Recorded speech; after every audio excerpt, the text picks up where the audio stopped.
I'm Lydia. Hi, I'm Mel. And we are Pais Burnley.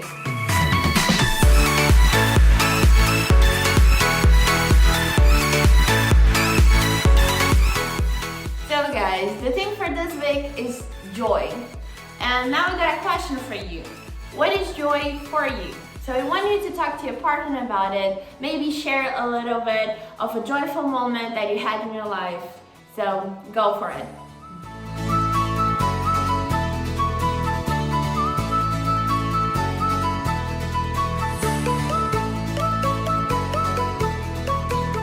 So guys, I hope you all found good, joyful moments in your life and you talked about joy, what it means for you. So now we're gonna watch a video about joy to go a bit more deeper what joy means in the Christian perspective. Being in a good mood is really great, and most languages have lots of words to describe the experience, like happy, cheerful, joyful, and so on. The same goes for the languages of the Bible. In ancient biblical Hebrew, there's a variety of words, like simcha, sason, or gil. In the Greek New Testament, there's kara, euphrosune, or agaliasis. Each word has its own unique nuance, but they all basically refer to the feeling of joy and happiness. Now, what makes these biblical joy words interesting is noticing the kinds of things that bring happiness, and also seeing how joy is a key theme that runs through the whole story of the Bible. Let's start with sources of joy. On page 1 of the Bible, God says that this world is very good. And so naturally, people find joy in beautiful and good things of life, like growing flocks or an abundant harvest on the hills. The poet of Psalm 104 says, "A good bottle of wine is God's gift to bring joy to people's hearts." People find joy at a wedding or in their children. There's even a Hebrew proverb that compares the joy that perfume brings to your nose with the joy a good friend brings to your heart.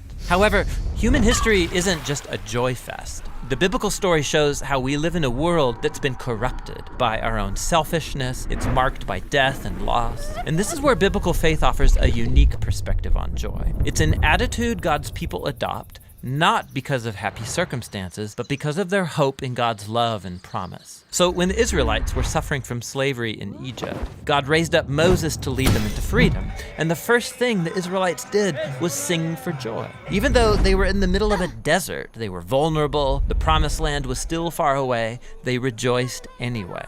Later biblical poets looked back on this story and they remembered how the Lord caused his people to leave with joy, his chosen ones with shouts of joy. This joy in the wilderness, this was a defining moment, a way of saying that the joy of God's people is not determined by their struggles, but by their future destiny. This theme appears later in Israel's story, when Israel suffered under the oppression of foreign empires. The prophet Isaiah looked for a day when God would raise up a new deliverer like Moses. That's when those redeemed by the Lord will return to Zion with glad shouts, with eternal joy crowning their heads. Happiness and joy will overtake them. And while the Israelites waited, they chose joy to anticipate their future redemption. This is why it's significant that when Jesus of Nazareth was born, it was announced as good news that brings great joy. We're told that Jesus himself rejoiced and gave thanks to God his Father when he began to announce the kingdom of God.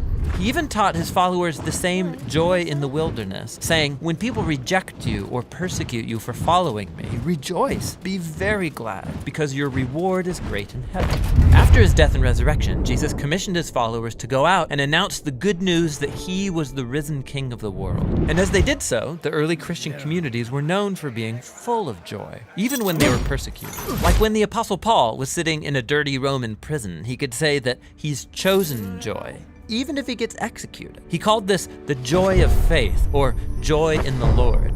He believed it was the gift of God's Spirit, a sign that Jesus' presence is with you, inspiring hope in the midst of hardship. And when you believe that Jesus' love has overcome death itself, joy becomes reasonable in the darkest of circumstances. Now, this doesn't mean that you ignore or suppress your sorrow. That's not healthy or necessary. Paul often expressed his grief about missing loved ones or losing friends or his own freedom. He called it being full of sorrow and yet rejoicing. As he acknowledged his pain, he also made a choice to trust Jesus, that his loss wouldn't be the final word. This is very different from the trite advice to turn that frown upside down. Christian joy is a profound decision of faith and hope in the power of Jesus' own life and love. And that's what biblical joy is all about.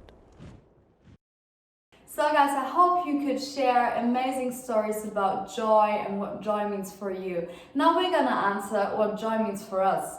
So we as Christians believe that God can fill us with joy, and it's more than just a good laugher. It's a content for the little things in life, to appreciate them and to be grateful. And now we're going to share a Bible verse in Psalm 16 verse 11. It says, "You make known to me the path of life. In your presence there is fullness of joy. At your right hand and pleasures forevermore." That says that God fills us up with joy, and He loves us and He wants to give us happiness. He wants to, just fill us up with joy if you are in bad situations or in general.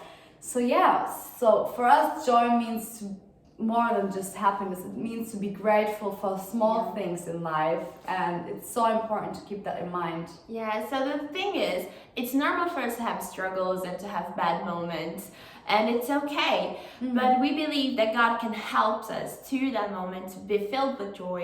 And also, our perspective helps a lot. So if you can think about grateful things that you have in your life, things that brings you joy, even through tough times, that could also help you to deal with your struggles, your hard times and everything.